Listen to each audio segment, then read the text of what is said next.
Hey everybody, it's 12 o'clock on Wednesday, so that means that me and Kim are here with you to talk to you more about the home buying process. My name's Amy Schrader. I'm with RE/MAX Real Estate 10. Kim Swan with Mortgage Investors Group. So over the past few weeks, we have been doing this, and we have talked to you about what it means to be pre-approved. Kim has went over with you, the different no money down programs that are available. She's talked to you about credit reports, what they're looking for as far as your credit goes. She's talked to you about income, what they use to qualify your income, debt to income ratios. So we've talked about quite a few things. Mm-hmm. And so today our topic is I'm pre-approved, now what? So, at this point in the process, you've pretty much been dealing with Kim or your lender at that point, trying to get through the application process, figuring out what loan program you want to do. So it's at this point in the process where, your lender, Kim, would tell you, okay, this is what you're qualified for as far as a dollar amount. This is what program you're going to use. You're going to need to get a seller to pay your closing costs. Tell your realtor that. They'll write it into the contract. So at that point, it kind of switches back over from being focused on your lender to being focused with your realtor.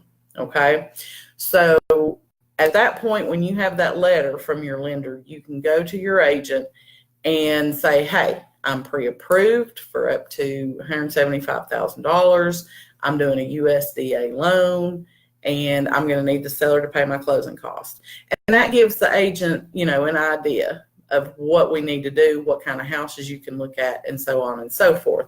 So another important factor at that point is to sit down with your agent and go over your wants and your needs list.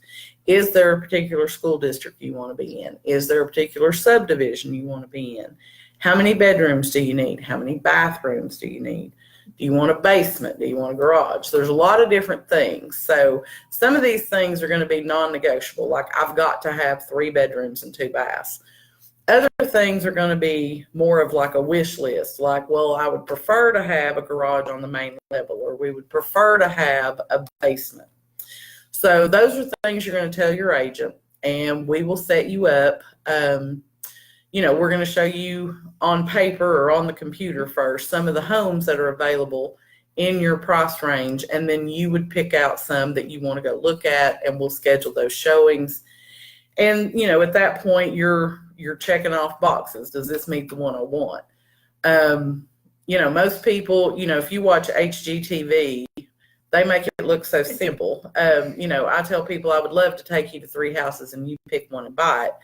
Truth be told, I've had buyers that, they've looked for years because they wanted a very specific home, and they were patient and willing to wait on that to come about. I've showed people 50 homes before they actually wrote a contract. So having bought my own house a couple of years ago, when you walk into a house and you just fall in love, and before you've even looked through every room that that's the house for you, that's the best feeling in the whole world. Okay. So that's kind of where, you're going to work with your agent. We're going to take you out to show you houses. We're going to, put you on a drip campaign so that as new inventory becomes available, you can go out and look at those as well. And then you're going to make your decision based on the best house for you that meets your loan requirements. And, we would make an offer. So most homes, you're not going to have an issue with. If you're trying to go USDA, then you do need to buy a house that's not going to need repairs before you can live in it. You're not going to want to purchase a manufactured home because rural development does not do those. And there's certain areas in the county now that are not eligible to go rural development. So that's why you need to communicate with your agent what type of loan you're doing, so that we're not wasting your time showing you houses that are not going to qualify. A lot of people think, well, I want to buy foreclosure and I'll just do the repairs myself. I'm approved for $150,000. I can buy a foreclosure for $90,000. That gives me $60,000 to do the improvements. And while that's how it works on HGTV, that's not how it works in reality. So your lender's going to want you to have a house that is move-in ready And you could buy a foreclosure that's move-in ready, but you're not going to get $50,000 to make all the improvements. That's going to switch your loan type. So I asked him to run some payment estimates for us on different priced houses. So on a $125,000 house, what would somebody's payment be? Estimated payment on 125 is going to be around close to $800 a month. Now, that does include property taxes and homeowner's insurance, and then the item that we call mortgage insurance. So it would be a total payment for that 125 price range. Okay. So if you're paying $800 a month rent right now, what are you getting for that? Are you in a 3-bedroom, 1-bath apartment? Are you in a 2-bedroom, 2-bath apartment, 3-bedroom, 1-bath house? For $125,000, you would be buying your own home at that point. Now, if we move it up a little bit to the $150,000 range, what does their payment go to? 150, the payment's going to be around $925 a month. So. Okay. So, and that's the houses that you're going to look at that are priced at 125 versus 150. You're going to see the difference in those types of homes. So, if you're paying $900 a month for rent, it's well worth that extra $25 to purchase a $150,000 house. And then any improvements you make, that's your equity in the home. So, and these scenarios were run off of a rural development loan, which means that it would be 100% financing. You wouldn't have to make a down payment. And then as your agent, we would work your closing cost into that deal. So the last one I had to run was on $175,000. And that payment would be around $1,065 a month. Okay. For a $175,000 house, which in my opinion would be a nice house. And I'm with you. I mean, if I were paying $1,000 a month in rent and I'm listening to this right now, I would be looking around at my house going, is this really a $175,000 house?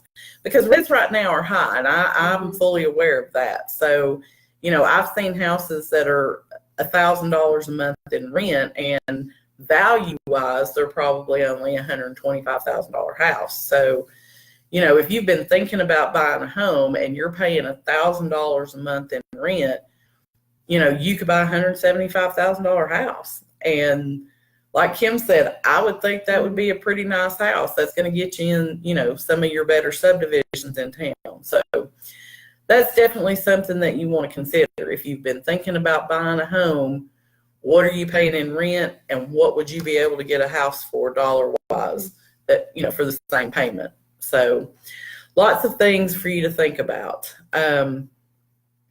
So we've covered, you're pre-approved. Now what? You're going to start looking for houses.